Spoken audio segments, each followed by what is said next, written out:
Hi, my name is Tim Musig. I am the current executive director at JB Prince Company, and today I'm going to show you how to pick the pan that's right for you. When looking for a pan, you should really ask yourself a few questions. What do you like to cook? How many people you're cooking for? And probably the capacity of your stove or your oven.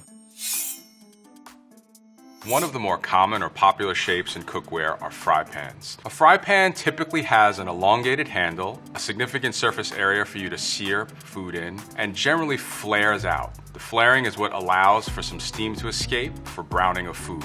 It's also used when you want to toss or manipulate product, maybe without using a utensil, with a kind of simple flick of the wrist.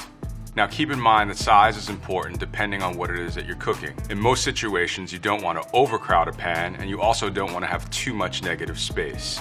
Volume is key. In this pan that's here in front of me, that's about an 8-inch pan, typically used for maybe a single, possibly two smaller appetized portions of a protein or something to that effect. The one next to me would probably comfortably fit maybe 3 portions of a protein. You can cook identical foods in them, but again, it's in relation to the volume of what it is that you need to cook. In some situations, it might even be ideal to have 2 smaller pans rather than 1 large pan. And if you aren't able to meet the pan's actual capacity, you could wind up in a situation where that section of the pan becomes too hot and you could get some scorch or some discoloration.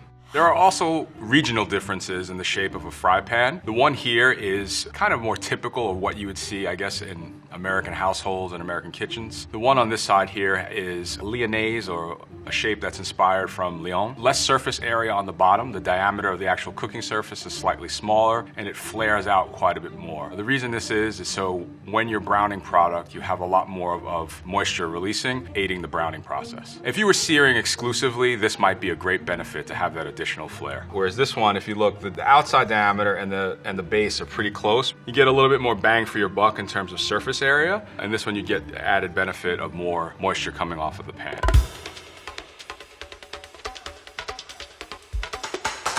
In front of us we have 2 saucepans. They're great for heating up sauces or any kind of liquids. And in the restaurant world, there tend to be a lot on the smaller side because we're heating up sauces a la minute. But at home, you may want something a little bit bigger. Another thing to consider when you're electing cookware is the output of the burners in your home. You generally want to match the diameter of your pan as close as possibly to the size of the burner. The cost of the material may come into play. So if you wanted to have something or not necessarily spend as much money on it, don't feel too bad about it. You may want to shift those dollars into fry pans where the material becomes a little bit more relevant in terms of cooking or contact with food. For me, a sauté pan is an interesting combination between a traditional saucepan and a fry pan. Unlike a fry pan, the sides on a sauté pan are much straighter or almost meet the base at 90 degrees. And when adding liquids or stirring, it'll contain the liquid and you'll have less of a mess on your hands. The sauté pan here is going to be beneficial when you want to concentrate liquids or evaporate flavor, and the saucepan should be better at preserving or keeping those liquids and maintaining temperature. In this particular case, we're going to use a sauté pan. The increased surface area allows you to put liquid in there and help you concentrate flavors and evaporate liquid more rapidly. A lot more steam coming off of the sauté pan, meaning that the reduction has begun to happen a lot more quickly. Things are boiling in there. The other distinct difference between a fry pan and a saucepan is that you have similar diameters in the base and the top. Gives you maximum surface area and points of contact when you're actually frying something. When you're shopping for or looking for a pan, these are things you consider. Do you tend to do more dry cooking with less liquids? Do you want to have something that's a little bit more of a hybrid? These are all important factors in getting the most effective product for your needs. Another feature or add benefit when using a sauté pan is for you to be able to use a lid. Remember, you're being able to add moisture to this pan in a greater volume than you normally would with a fry pan, so using a lid is perfectly acceptable. Another tip for when you're shopping or looking for cookware is if you can find a common diameter amongst pans. What that will allow you to do is pick a lid that's somewhat universal. The French refer to as a saucier, or a rounded bottom saucepan. It has a unique feature where it's kind of a rounded shape between where the base and the sides of the pan meet. It allows you to get a tool, like a whisk, insert it into that corner there to make sure that you're getting maximum contact with the pan and moving product around efficiently. The benefit of this is in other situations where you're working in a traditional saucepan, you may leave some product behind. It may not efficiently get scraped out of the corners, and you can get some things that burn or scorch in that process. Here we have a rondeau. It's kind of like the big brother to the sauté pan. It's for situations that need a little bit more capacity than a sauté pan, or when you're not going to maybe be shaking or manipulating or tossing the food as much. Great for shallow frying, great for searing, and great for braising. This pan would be used in situations where you may start with a sear and need to add a liquid and then a lid. If you tend to be cooking a lot, need to cook in a certain volume and like braises or stews, this could be a good option that gets you in between half stock pot and a larger fry pan.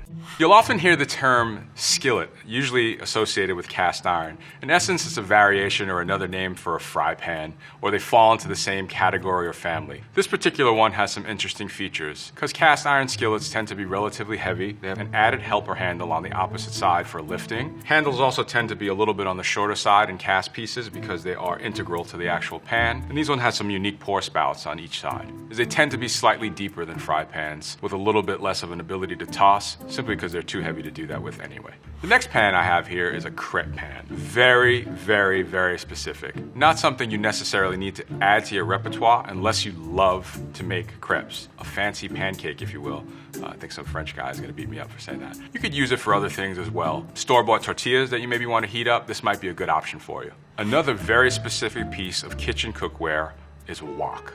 Wok cooking is prevalent in Chinese or Asian cooking. The heat that you need to adequately heat a wok is something that's typically not available to in your home. You may want to try and adapt some of those recipes or techniques to your standard fry pans. Wok burners have a tremendous amount of control and variance of heat. I've seen them cranked up as high as where they're actually almost hitting the edges. It's that ability to get it super, super hot that makes it as effective as it is. Wok cooking is also very active. When people cook with woks, or people who do it well, are moving food around constantly, and the utensils they use inside this round shape accommodate that movement. In front of me is another variation of a wok that looks like it's been manipulated to work on a home stove. The bottom seems to be a little bit flatter, wooden handles on each side to accommodate heat transfer, and it has this helper handle on the opposite side for when you may need the added lifting power. There's some discoloration along this side here. That discoloration looks like it was formed by kind of overheating and too much oil that was built up here. It's actually the signs of probably a bad break-in process on a carbon steel wok. This wok that we have in front of us has a non-stick coating inside, something I would never recommend.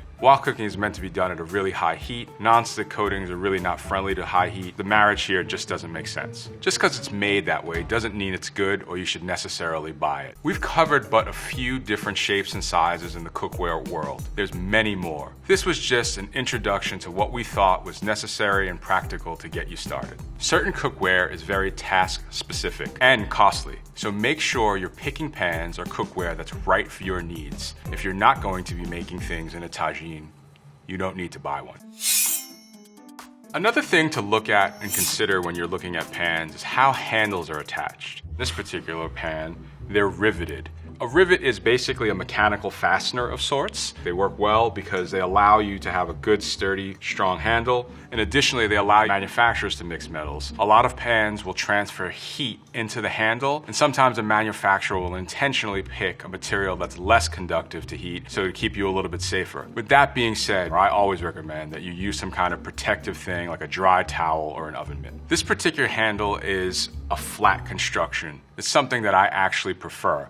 It gives you a firm grip and allows the pan to stay firm in your hand without tweaking to the left or the right when you pick it up. Another little added interesting feature, they punch out a little bit of material here, which again reduces the heat transfer into the handle. This pitch like this is really kind of beneficial for saving you a little space. If you were to crank it down here, it would probably come out to here, which professional situations makes a big difference. Another way of fixing handles to pans is with welds. Welds are actually traditionally stronger than rivets. They generally are smoother finish on the inside, making it more sanitary. There's no place for kind of bits to accumulate. You should always look for a pan that has a significant amount of welds to make sure it's fixed on properly and stays there. I've seen as few as one which I don't recommend. This particular handle is a hollow stainless steel handle. Not really my favorite shape because it's rounded. They did do something that's interesting that I haven't seen on a lot of rounded handle pans, and they've put a small indentation on the front side and the back side to give you a place for your thumb to firmly rest, so when you are tossing or manipulating food, it feels a lot more secure in your hand. Another technique used to fix handles is with a mechanical fastener like a screw or a bolt. You tend to see this in cost-effective or budget cookware. I simply don't recommend it. If that screw loosens or fails, there's a high likelihood you're going to hurt yourself. Another thing that you will see from time to time is one-piece construction, where there is no fasteners for the handle. This is actually a carbon steel construction, and you notice it's completely seamless and fixed all the way through with one piece. Also notice this one is done in a flat style as well, again making it a little bit more comfortable or less prone to tweaking in your hand. There's probably a higher likelihood of a heat transfer from the body into the handle on these one-piece constructions, hence the cutout and the vent. But again, keep in mind, no matter what cookware you're using, you should always protect your hands with some kind of dry side towel or oven mitt. Some handles are not necessarily friendly to heat. A lot of inexpensive pans have plastic handles which you never want to put into the oven. Some handles, like this one, actually have inserts or covers that fit over the handle, which may be appropriate for the oven, but in the case of open flames or if it becomes exposed to an actual gas stove, they could melt and it could be kind of gross and toxic. Because stainless steel by itself tends to be a relatively poor conductor of heat, it's generally married to some other materials. They can do it with a sandwich bottom construction, where they actually fuse or add a disc to the bottom of the pan. This is a sandwich of stainless steel, aluminum, and then the stainless steel body itself. That brings more heat to the base of the pan and gives you better heat retention or higher heat at the cooking surface. The other is a clad construction. And what that basically means is that there is this identical material from the base all the way to the top. Nothing's fused or added. This is actually 5 layers of material that alter between aluminum and stainless. And there's also some ferrous or magnetic material in here to make this induction friendly already. The material used in this pan is the same thickness and same density from top to bottom. There's no variation. In a sandwich bottom, the thickness is just here at the base. But that density of aluminum, or that thickness, allows for great heat retention and also lowers the cost of a pan. So it's kind of an economic or a good value point for a quality stainless piece. The one thing that you have to be cautious of in sandwich bottom construction is if you begin to send heat beyond the disc, you may experience some scorch between that disc and the actual pan itself. So be careful to control your flame if you elect to buy this style of cookware. When you're talking about clad cookware, they'll generally offer millimeters and thicknesses. A rule of thumb is that most quality clad stainless steel cookware starts at around 2.5 millimeters. Picking it up and feeling it are good indicators of the quality because weight and density are an important factor in that. A pan that's heavier or has more mass is a better retainer of heat. One of the reasons why people love cast iron so much. The more dense the pan is, or the heavier it is, it generally takes longer to heat, and on the opposite side, longer to cool. When it's time to clean up, you have to let it come down in temperature.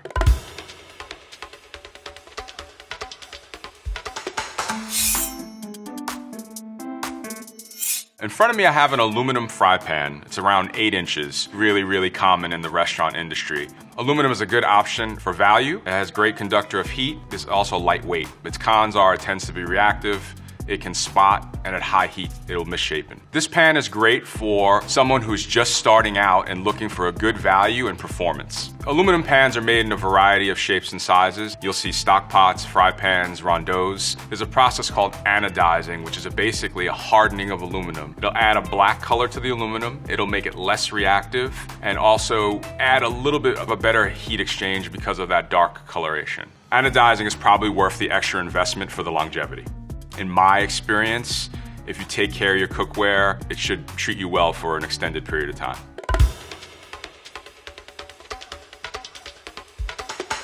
Stainless steel is fantastic for mostly reasons related to maintenance. It's extremely durable, it resists rust, and is very easy to maintain. Its downsides is that it's typically not a great conductor of heat. In most cases of better cookware, it's usually blended with another material to enhance its thermal conductivity and make it a better vessel for cooking in. So what would happen in terms of poor heat conduction is that it's very spotty and blotchy, so you won't have a good even heating surface. So there could be a situation that you put a protein into your pan and there may be a side that is actually cooking faster than the other side, which is obviously something that you don't want. You're always looking for even and consistent heat when cooking. Stainless steel is the universal cookware in the sense that anything can go in it. It's not reactive. Stainless steel is the most dishwasher friendly of all the materials. Keep in mind that stainless steel doesn't mean that it will never rust. One very important point that you always have to remember in any cookware that you use. Before you clean it, let it cool. And if you can, you should wash all of your cookware by hand. If you could towel dry or remove as much moisture as humanly possible from your pan, that's also a great idea. Any water on any metallic surface for an extended period of time, you run the risk of rust. The one on my left-hand side is one that has never been used before. Out of the box, the blackened one has been broken in over an extended period of time, makes the pan naturally non-stick. Carbon steel pans are very well suited for searing. Carbon steel pans tend to come to heat faster than cast iron pans, which are thicker material. In addition, the break-in period for carbon steel pans is generally quicker because the surface is smoother. The simplest way to force a patina or to get the pan to be blackened is by warming it and rubbing it with very, very thin coats of oil. I like to do the inside and the outside to make sure the coloration is even, and then put it in a low oven at about 250 degrees for an extended period of time. Remove it, let it cool, and repeat. The more you use it, that color will also come with it. Carbon steel pans are generally very affordable for the durability and longevity. They fall somewhere in between the price of aluminum and stainless steel. There is a certain amount of maintenance that is involved. If you tend to be the kind of person that wants to get in and out of the kitchen fast, this may not be the right cookware for you. And I'm about to break one of my own cardinal rules to demonstrate something. We're gonna saute some onions and add some acid to it. What probably will happen is that there will be actually some of the pan patina will pull into the onions and discolor them. Squeezing some lemon in here.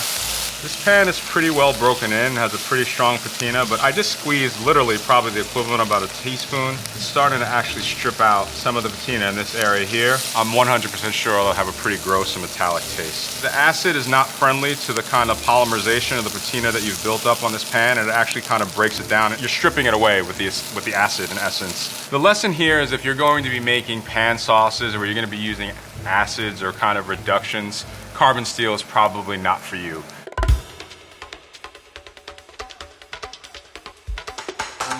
In front of me we have a cast iron skillet or fry pan, probably one of the more iconic materials in cookware. As a material, it's really not a great conductor of heat, but because it's generally made so dense and so thick, allows you to develop and hold heat for an extended period of time, which makes it great for searing. It's also a great option if you want to go from stove to oven. It is also reactive with acidic foods. The maintenance of cast iron is similar to carbon steel. It is definitely not dishwasher friendly. If it's not dried and handled appropriately, it will tend to rust. Because of its durability, it tends to last an extremely long time. If you were to buy a brand new cast iron pan, you can do it very, very inexpensively. There are certain brands in cast iron that have become highly collectible. I think Lodge pieces from a certain period. There's another company called Erie and Griswold that will go for hundreds of dollars at auction.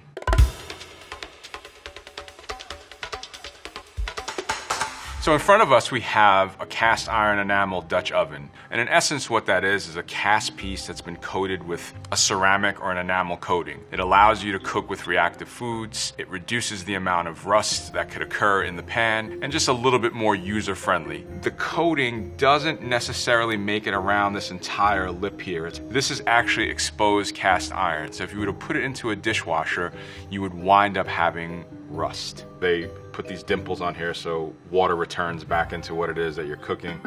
Cast iron enamel is super easy to maintain. All you have to do is let it cool, use a mild detergent, and wipe it out. This particular cast iron enamel piece happens to be a Dutch oven, but it is available in different shapes and sizes.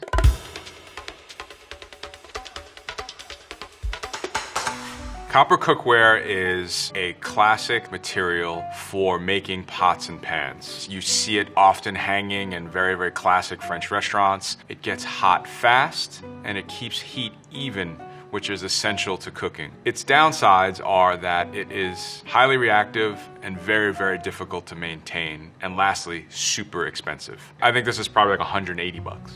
Just to give you an idea of the degree of maintenance associated with copper, it doesn't stay shiny and beautiful for very long. These are just fingerprints. This was brand new out of the bag. It will get a really strange tinge in color if you don't polish it and take care of it. You see it's lined with stainless, and that material is necessary in order to make the pan usable and not reactive, if you will. And then there's the copper exterior. Once you have copper that has a stainless steel lining, there's no limitations to really what you can cook in it. If you were looking to outfit your kitchen with copper and have a deep collection, it could cost you thousands of dollars.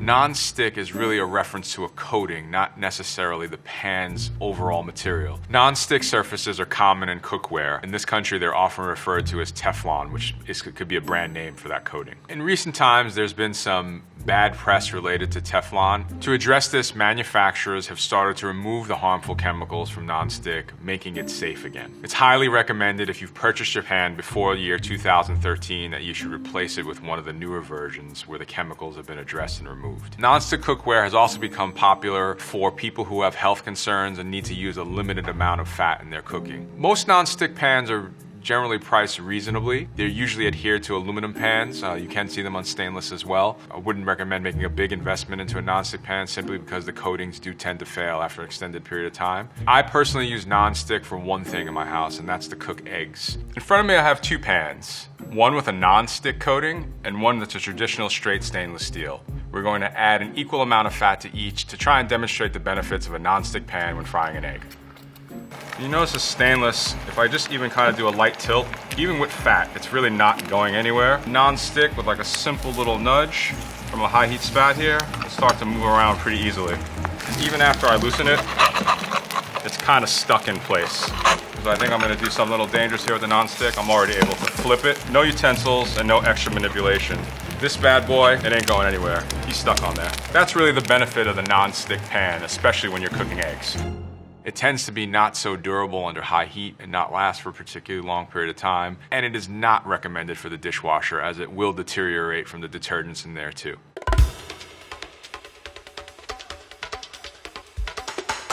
Ceramic is used for a substitute for a non-stick coating. It became extremely popular when people had health concerns related to the chemicals in non-stick or Teflon. It is rated at a higher temperature, so you can bring it up to a higher temperature, but its non-stick properties tend to be not as good. So I think they're on or about what non-stick costs, maybe a little bit more. I literally had one for a week, it sucked, and I never used it one again. Literally, that's my synopsis of ceramic.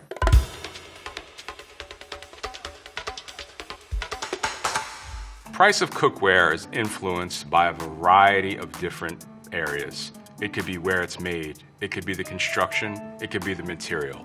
It's very, very important to make sure you have a good understanding of all of those things before you make an investment. Make sure you do your research and you don't overpay or overbuy. You want to buy pans that are appropriate for your needs in your home or in your kitchen. It's not necessarily advantageous to always buy the most expensive cookware. Hopefully the information today will help you pick your next piece of cookware.